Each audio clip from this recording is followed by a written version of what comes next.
take care of you.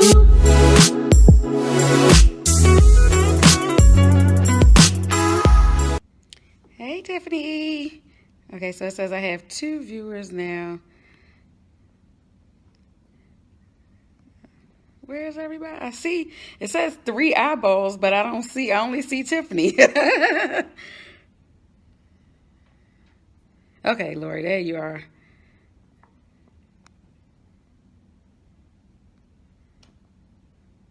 Bring Lori on camera. There. It says adding. Hi. We Yay! just said, oh my gosh, now I look like a fool. But I switched to my phone. Something may have been not working on my desktop. I'm not sure. And that was my issue. I had to go get my phone because my laptop wasn't working. Facebook. Well, I am so happy that I apologize. This is about 3:15, but I'm so glad we were able to get We're it here together. now with our 3 people Yes. that are with us. So yay. Yes. How are you? I'm great. And actually I'm happier because I look better on this screen. And I'm sitting here like trying to avoid the light. Like, which way? I don't want to, look like I'm swallowed up by the sunshine over here. No, you look great. Well, thank you so much. Your last name is Riviere, correct? Am I saying it right? Well, I'll answer to anything, but it's pronounced Riviere, like with a Riviere, silent E at the end. Yeah. Riviere. Yeah. Okay. All right. So welcome. Now we can, get the okay. Hey, I am Adrienne, the PR diva. How are you? I'm so great. Thank you so much for having me. You're more than welcome. I'm so glad. I know your time is valuable. I apologize for the technical difficulties, but I'm glad we are here. I was eating and French we can fries. just It's okay. So we can jump right into it. Why don't you introduce yourself, your agency, your industry, and tell us, the watchers, who you are. Sure. So my name is Lori Riviere, and I own the Riviere Agency. Where our main office is in New York. We also have an office in LA and a satellite office in Miami. And what we do is, it's kind of interesting because not a lot of people do it. We are a PR and events agency, which I know a lot of people say that they're that, but literally what we specialize in is combining production and PR. So our claim Okay. to fame is working on shows for New York Fashion Week or like events where you want like the right bodies in a place. Okay. New York Fashion Week. I'm looking at your questions, and some of your current clients are New York Fashion Week. You have Free Bella Swim, Unify the Ties. Is that men's ties? No, that it's actually a swimwear line. Okay. And then activewear. We all need some good activewear. Well, I have an amazing activewear brand that we work with called IB Cool, and it's IBKUL. It's actually Okay. really cool because it has this like cooling technology. There's like this mesh that goes like underneath the sleeves but you can't really tell that it's there. And I took a tennis lesson and wore it, and I was cool in the middle of the summer last year. So Awesome. Okay. And I have specialized talent and major achievements. You kind of touched on a little bit of the specialized talent because you do merge PR and events. So, what are those huge achievements and accomplishments in merging those two things? I think probably a couple of our claims to fame and biggest accomplishments we probably have two major ones. One is we managed the overall PR for the platform that had taken over Mercedes-Benz Fashion Week Swim when IMG left the market. So we Okay. literally did all of the PR for a platform that had like 17 runway shows every season for Swim Week. And we Nice. all the press registrations, all the on-site press. We worked with all the PR teams that manage like each individual show across all the shows. We did a collaboration with Sports Illustrated last year for their runway show and an opening night party, dealt with all the celebrity attendees and everything for like it's Swim Week. Swim Miami ran from Thursday to Sunday. So it was a Very lot nice. of work and a big event. Yeah. Very nice. It sounds like it. Okay, so listen. I read your questions. You started out as an attorney?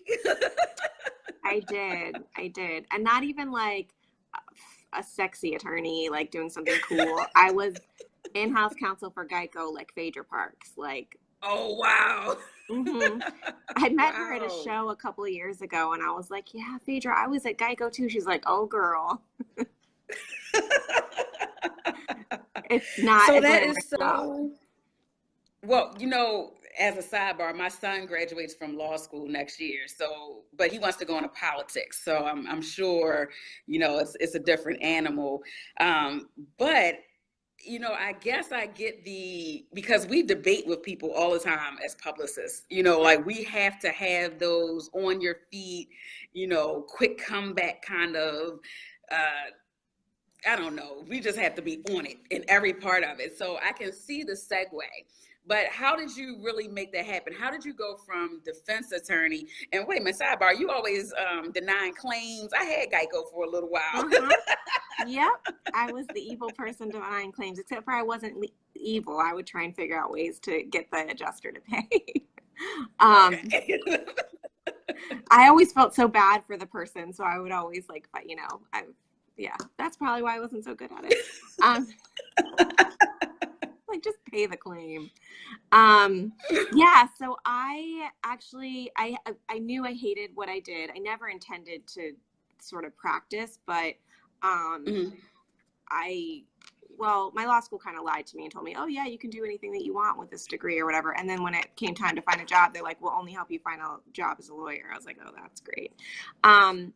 So I had a fashion blog kind of as like just a creative outlet. And this is kind of like back in the day, like before blogging is what it is today. Okay. And so through that, I started doing little things. And my background was I graduated from this college of journalism, and I worked sort of in PR and marketing for a year before law school. So I had a little bit of background. And when I was a teenager, I worked for an event producer. So I Okay. had that background.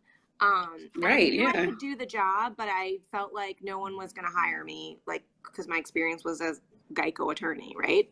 So Okay. I had this blog, and I started getting invited to events. And when I would go to the events, I would see like lots of things wrong.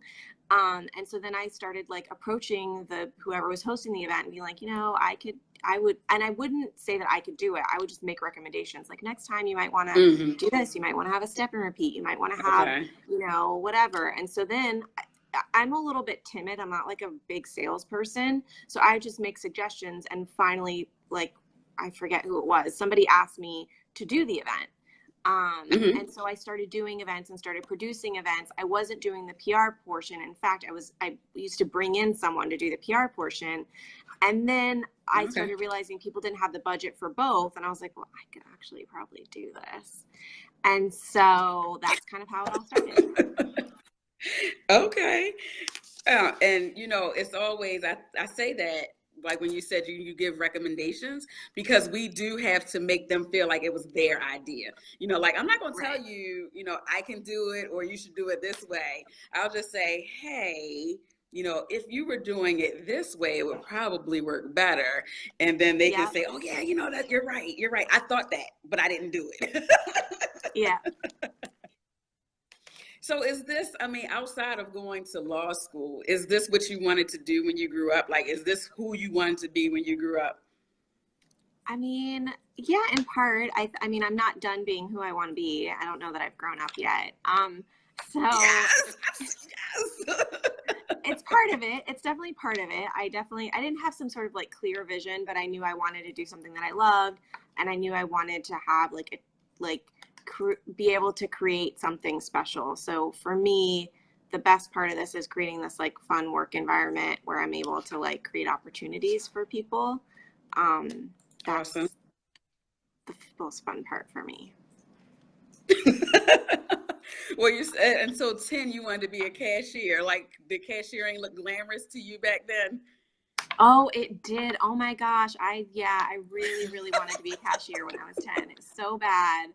And I actually Well, I got 30 seconds on that job. I worked at Banana Republic, I was good at selling the clothes, and they had me in the shoe department. And then they got real busy one day. I kept asking him. And one day they got real busy and they put me on the cash wrap, and I was a disaster. I couldn't do it. It's a lot to coordinate. Oh, That's a no. lot. It's not an easy job. Oh, no.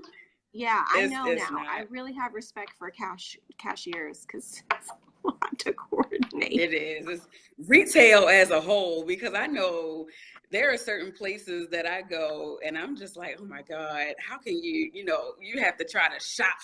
I don't want to shop. I just want to go and look, oh, that's pretty. Let me pick that up.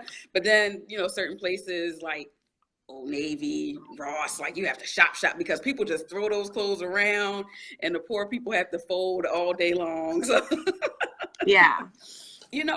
give me 2 seconds, Lori, because now that we have you, the phone that I put you on is about to die. So give me 2 minutes to get this charger real quick. Okay.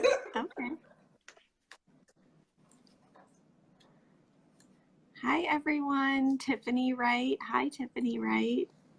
How are you? I see your thumbs up. Do you have any questions, Tiffany Wright? Okay, I'm back. See, I'm just a mess, but I have the charger, so let me Candace, plug up.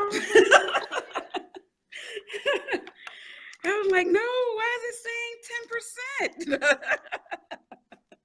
10%? Okay. Oh, Lord. Okay, so what are you currently working on? Because I saw the teaser about Paris Fashion Week, and I was like, ooh, are we going to get the exclusive on here? Are we getting some scoop? Yeah. So right now I'm working on, we're working on 3 big projects simultaneously. Of course, we have our regular client roster, but we're working on Miami Swim Week. We're putting together some really, really cool stuff. I'm super excited. Right now we have 2 parties and a big runway show with a ton of like amazing Australian designers, with a producer called Fashion Palette. And then we're starting to work on New York Fashion Week and Paris Fashion Week. So for New York, September is our biggest season. We probably are going to usually we have around like 9 or 10 shows that we work on.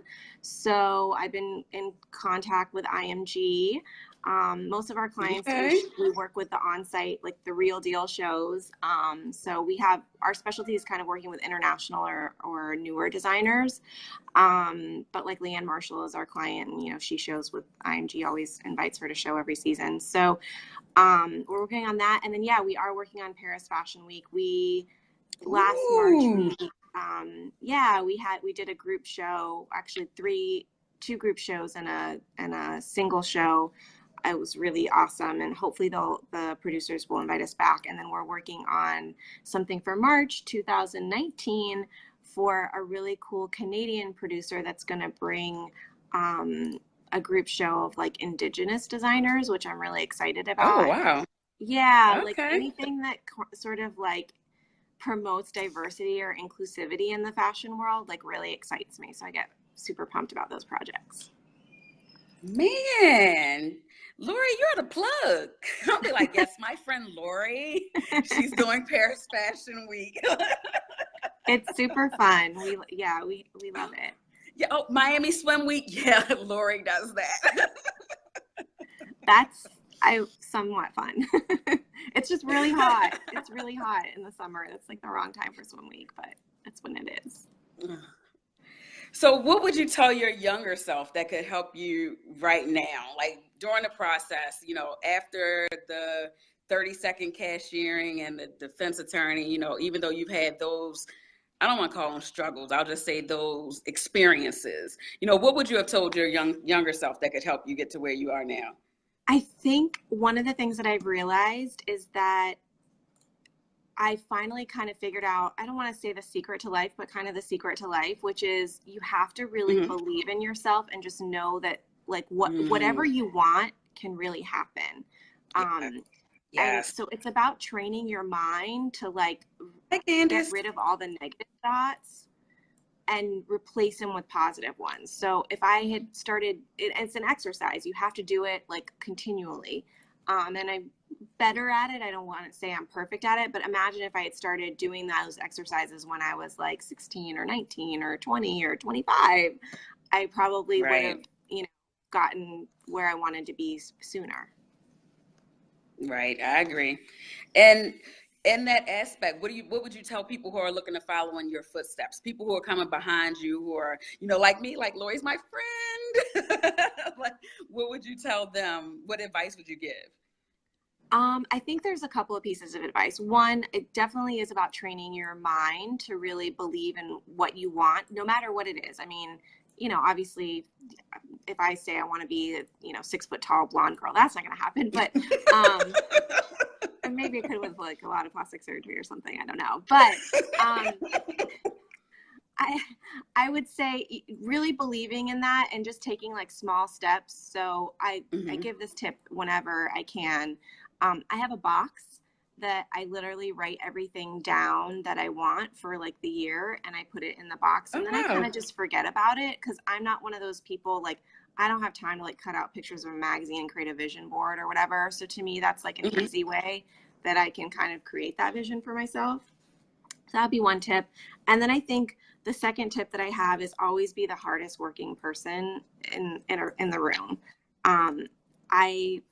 I'm probably not the smartest person in my industry. I'm definitely not the most well-connected. I'm not a former model, or, I don't have family that's like hyper connected, and, I'm not cousins with Ralph Lauren or whatever, but I'm usually the hardest working person in the room. That is very good advice. And I just wanted to touch on it. My husband and I, kind of similar to what you said about writing the ideas down. One time I saw on Facebook mason jars where you write a memory for the day, and you just put the memory in there in the jar and leave it, and then you're supposed to read them at the end of the year. And so we did halfway through the year, like we sucked. Like you said, I didn't take your advice, Lori. I did not stick to it. I was not committed. That's a lot every day, though. But yeah, and so, you know what? Maybe that's the thing. Maybe if we did once a week or something, but it was supposed to be just something that stood out in your day, and you put it in a jar and just write it down, tuck it away, and then at the end of the year you read it. But maybe that's a good point. Maybe I'll do it once a week. I'll circle back with him and be like, hey babe, let's try this again. Yeah, I believe in doing things starting off slow. I just got to the point where I'm working out twice a week. For a whole year after my baby, I was like, once a week's good enough, and now I'm at twice a week. You got to ease into things. Well, you are doing so much better than me. I'm trying to ease, I swear. But no, I did good this week. I worked out. And, like you said with your mind, I worked out Monday and Tuesday. Today I was like, I'll go back to it tomorrow. But I will. I'm really going to get up tomorrow. Yeah. So I know you touched on this a little bit. I know you haven't done everything that you want to do. You mentioned it. Do you have a specific goal, or is it just that you're more open to knowing that you have more things to do? Or are you saying, okay, this is where I need to be at X, Y, and Z moment in my life? I don't put a time limit on it, because I believe in God, and so I feel like God kind of knows when the timing is for things. And I'm an impatient person, Amen. So I'm going to push for things as fast as possible. So I try not to put a time limit on things, because I think that just sets you up for disappointment. But I definitely have specific goals and things that I'm working on. So I'm actually developing a website now that's going to connect brands and PR people and freelancers and even small businesses to influencers, and in a really different way that I can't quite talk about, but literally everyone that my closest friends that I've talked to about it are like dying for me to have it launch. It's hopefully in the fall I'll be launching it. So that I've been working with a web developer, and that's like a big project that I'm working on. So I'm super excited, because I've never. So we'll have to come. I'm sorry. We'll have to have you back when you launch that, or when you're in launch mode. We have to come back on here and talk about it.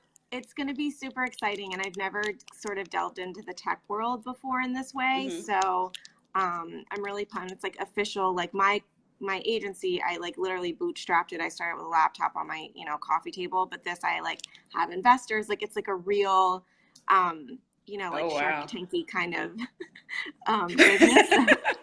I'm super excited about that. And along with that, in tandem with that, we're going to be starting a podcast that's going to like be kind of intertwined into that, interviewing like influencers and people, awesome people like yourself. Thank you.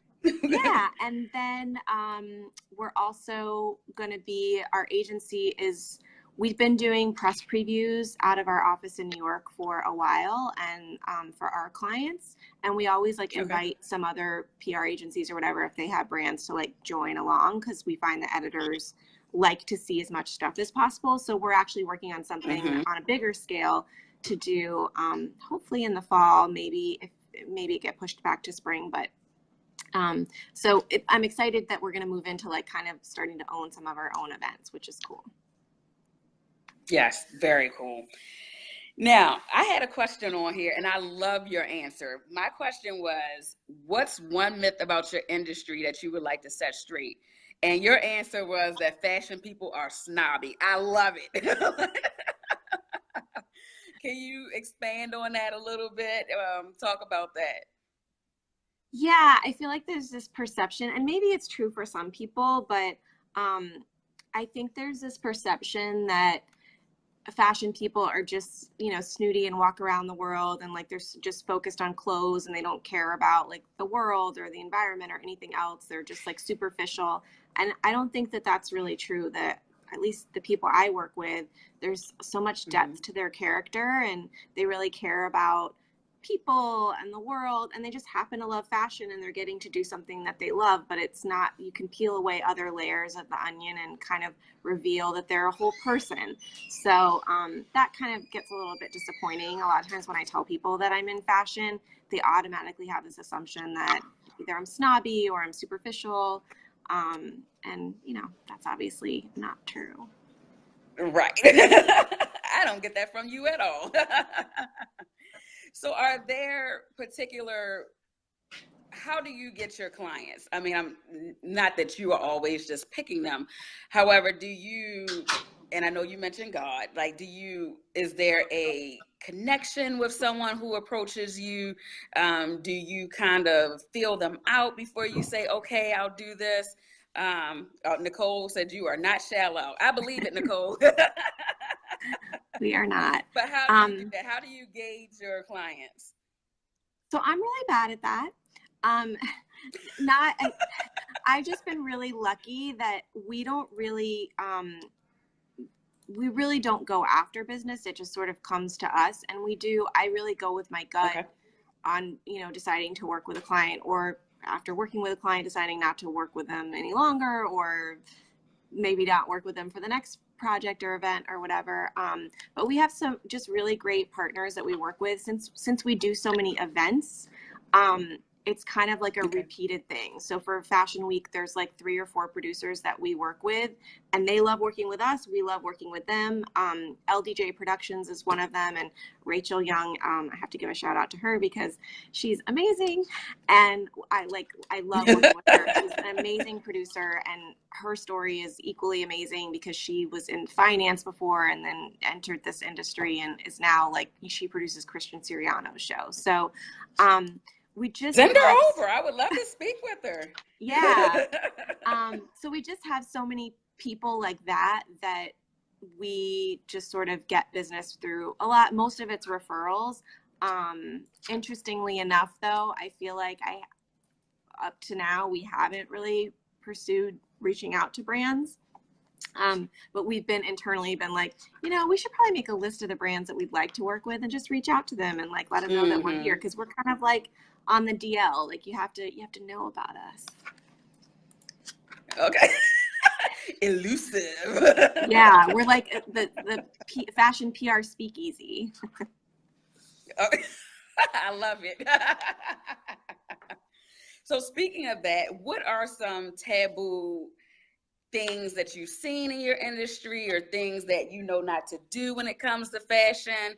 I guess maybe even that would go along with people feeling that fashion people are snobby or snooty. You know, how do you feel like you could approach that where it's kind of taboo and you know not to do it?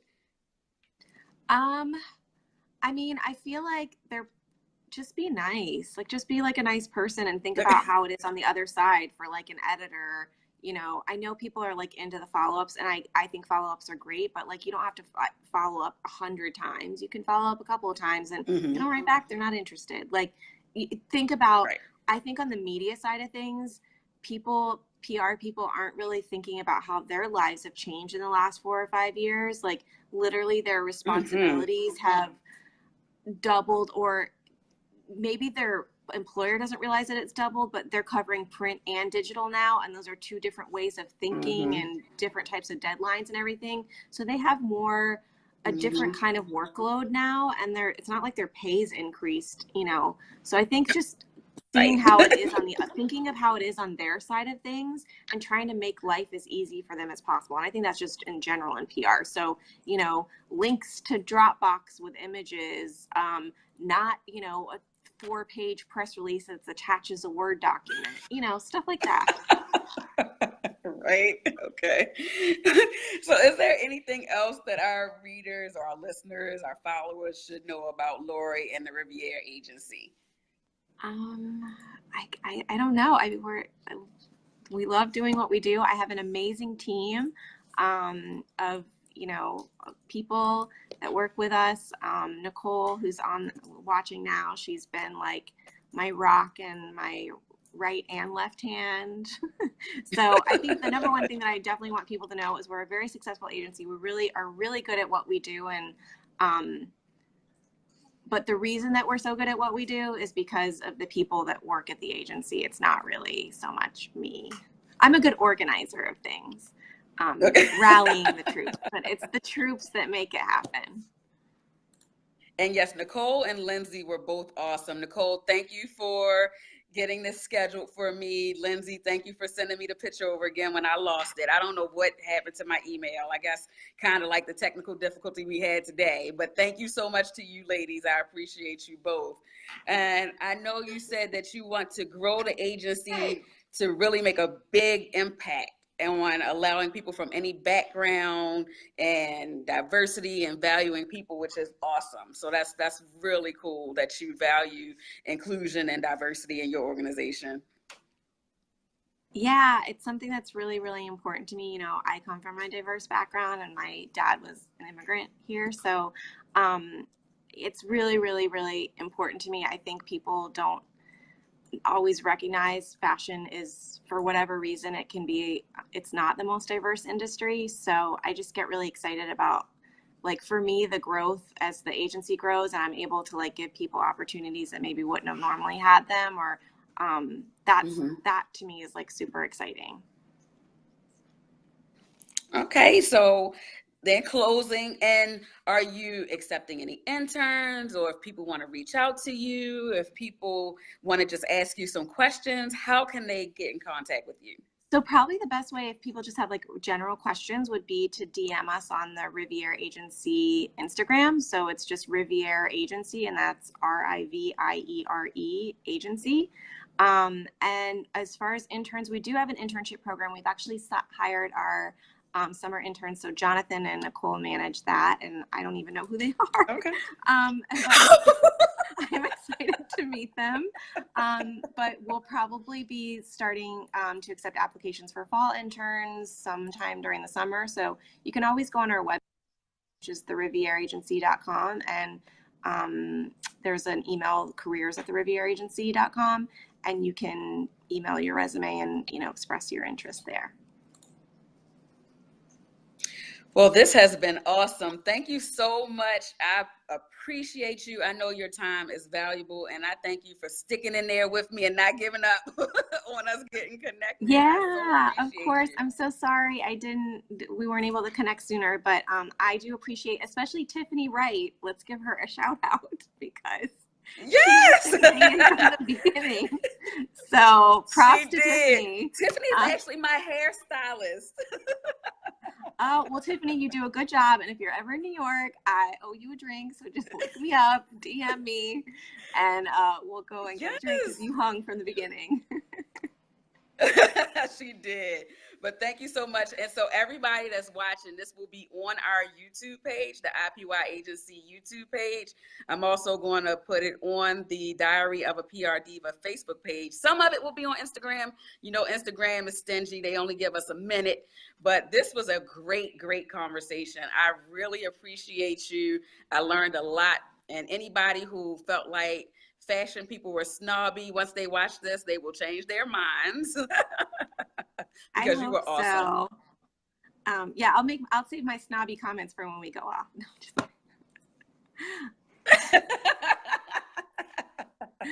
No, well, I'm going to look you up for Paris Fashion Week. I'll get my flight. Yes. You're welcome. All right. Well, everybody have a really great day. You enjoy the rest of your day. All right. Okay. Bye-bye. Bye.